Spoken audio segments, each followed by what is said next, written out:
మా ఆయన. హలో చెప్పుర్రి. సీత ఏం చేస్తున్నావు? నేనా, నలుగురు అమ్మలక్కల్ని పోగు చేసి 4 బీరు బాటిల్ తెచ్చుకొని తాగుతున్నా.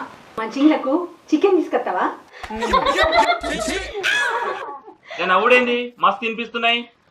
మొగోళ్ళు తాగితే వాగుతారు, ఆడోళ్ళు తాగితే నవ్వుతారు. ఇగో ఇట్లా. అట్లనా? సరే తాగితే తాగితే కానీ మరీ ఎక్కువ తాగకు. మా సాల్ది, నేను కొంచెం ఎక్కువ చేస్తున్నా అంటే నువ్వు ఇంకా ఎక్కువ చేస్తున్నావు. సర్లే, నవ్విన కాడికి మాసాలు గాని ఎందుకు ఫోన్ చేసినావు చెప్పు. ఇంటికి వస్తున్నా, రాంగా చికెన్ తేవాలా మటన్ తేవాలా? చేపలు తీసుకురా, కమ్మగా పులుసు పెట్టుకొని అండుకొని తిందాం.